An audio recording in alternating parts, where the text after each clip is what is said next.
Yeah, so although correlation is a powerful metric and a really good starting, it's not that it's wrong anyway. It's in lots of essences, although it took us a couple steps to get there, maybe a little bit more complicated than just finding the mean by itself or the average by itself. It is still a simple metric, and so we have to be aware that it might be not telling us the whole entire picture. Okay. And it might be kind of missing some things. It might be misleading in some senses. It can be affected by outliers, as we discussed. It can also be affected by different kind of interworkings in the relationship that we need to be aware of. And we can usually find out by simple visual inspection. Okay. So we have, as we saw, we have a nice positive correlation right here, about 0.56, not super great, but a moderate correlation between these two variables right here. And we have a weaker negative correlation right here.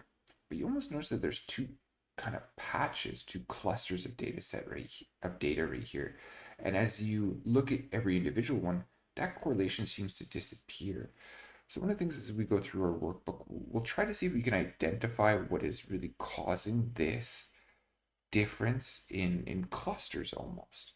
And why then, a question that we would want to ask is, why is there not any correlation within these clusters?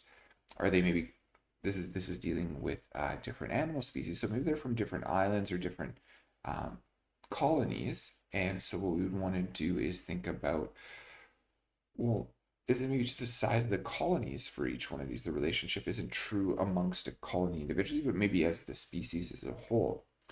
And then is it really, if it's not apparent in any given colony, would that really be as true of a correlation? In fact, we would want to kind of consider this. Again, the metric can kind of hold, it tells us a negative correlation, but there's more to the picture. And this is why we always want to supplement our correlation analysis with a visual inspection. There's lots that our eyes can see that simple little metrics cannot, and we need to understand what they could be missing. Maybe they're doing a great job, and maybe they're not. And we need to understand this before we want to communicate our results. We really want to visually inspect and really understand what else could be causing this positive or negative, this correlation, this high or low correlation. Okay.